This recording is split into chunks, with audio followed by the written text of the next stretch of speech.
अतु school channel रे सनाम को सगुन दाराम और तेहेन दबन पढ़ावा रनड़ पुथी खनाग गे रड़ ओका करे खन ᱧᱟᱢ आकना और नोआ लाहा रे वीडियो रे बन बड़ाई का रड़ चेद कना रनड़ चेद कना और नोआ वीडियो जहां को पे नेल का तबना लिंक डिस्क्रिप्शन रे मेना ओंडे खन पे नेल दाड़े तबना चलो तबे लाहा सेन बन एतहब लगे रड़ ओका करे खन ᱧᱟᱢᱮना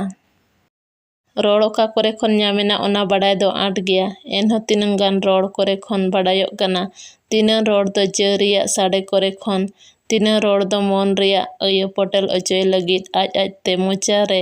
ओना रिया साडे तावा ᱧᱟᱢᱮन लेकाते ᱧᱟᱢ आकना तो बड़ाई कि अब रड़ दो ओका करे खन ᱧᱟᱢᱮना तीनंग रड़ दो ᱧᱟᱢ आकना जरिया साडे करे खन और तीनंग रड़ दो ᱧᱟᱢ आकना मन रिया अयो पटेल अचोय लगित आज आज ते मोचा रे ओना साडे तावा ᱧᱟᱢᱮन लेकाते रड़ दो ᱧᱟᱢ आकना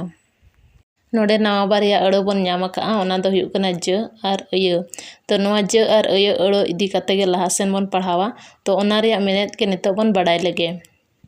ज अड़ो रिया मेनेत दो हुयुग कना सर्जन रिया दाड़े से आज आज ते हुयुग रिया दाड़े अयो अड़ो रिया मेनेत दो हुयुग कना अइको अटकार उइहर हुदिस ᱧᱟᱢ बुझाव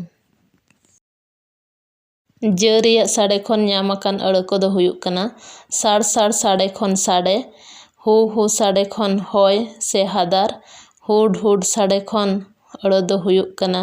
हुडुर और राट फाट साडे खन ᱧᱟᱢ आकान अड़ो दो हुयुग कना रापुद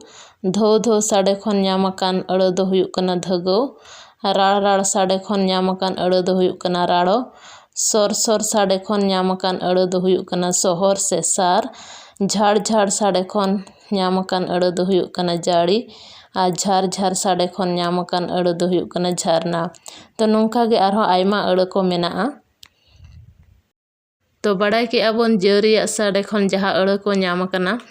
उनका गे मन रिया अयो खन ᱧाम आकान अड़ो को दो हुयुग कना हसु खातिर ते जहाँ अड़ो को ᱧाम आकाना ओना अड़ो को दो हुयुग कना हाय हायगु हसु हारकेत आरहों उनका गे रस्क खातिर ते जहाँ अड़ो को ᱧाम आकाना ओना दो हुयुग कना हल्ला ही हा हा हा नितो धाबी तबन बड़ाई का जरिया साडे खन ᱧाम आकान अड़ो को आ मन रिया अयो खन ᱧाम आकान साडे को रिया नितुम आरहों तिना चेणे चिपरुज आ जीवी जानवा को नितुम को दो उनकुआ रड़ और अड़ करे खन हतावा कना तो बड़ाई कि अबन जीवी जानवर और चेणे चिपरुज को नितुम दो उनकुआ रड़ और अड़ करे खन गे हतावा कना चेणे चिपरुज को रड़ खन ᱧाम आकान अड़ो को दो हुयुग कना चेणे चेणे खन चेणे अड़ो का खन कहू अड़ो को खन को अड़ो तुत तुत खन दो तुत चेणे रेंज रेंज खन दो रेरेंज एमाना नोंकान अड़ो को अड़िगान बन ᱧामा उनका गे आरहों जीवी जानवर को अड़ खन ᱧाम आकान अड़ो को दो हुयुग कना मे मे खन मेरम भे भे खन भेड़ा खिड़ी खिड़ी खन खिकड़ी चेरट चेरट खन चेरचेटे एमान तेया अयो खन राकाब आकान को दो जो दा जांग जिल मा गोज रस्क हस्क होयांग एमान को उनका रोड़ रोड़ तेगे रोड़ को ᱧाम इदी आकाना आरहों ᱧाम इदी कान गया इना तायम ते दबन बड़ाया आड़ांग आड़ांग दो चेत कना रोड़ रिया पुष्टो साडे आर ओना रिया आड़ांग तेत गे आड़ांग बो मेता कना तो बड़ाई कि अबन आड़ांग चेत कना आड़ांग दो हुयुग कना रोड़ रिया पुष्टो साडे तेत गे आड़ांग बो मेता कना इना तायम दो हुयुग कना अड़ दो हुयुग कना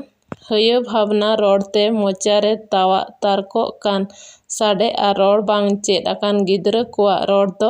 अड़ ओना दो अथड़ी साडे गे रोड़ को लेका दो बांग बुझाआ तो बड़ाई कि अबन अड़ दो चेत कना अड़ दो हुयुग कना जे जहां गिद्रा को रोड़ अरी को चेदोआ उनको गिद्रा को मोचा खन जहां साडे अड़को कना ओना गे अड़ दोबन मेता कना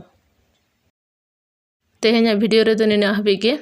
आर तायम दाराम वीडियो रे पन ᱧᱟᱯᱟᱢᱟ जुदी नोआ पढ़ा वीडियो पे कुसी का खान लाइक शेयर कमेंट तबन पे आ चैनल रे पे नावे खान चैनल सब्सक्राइब का तबन पे मा तबे मुचा रे जोहार।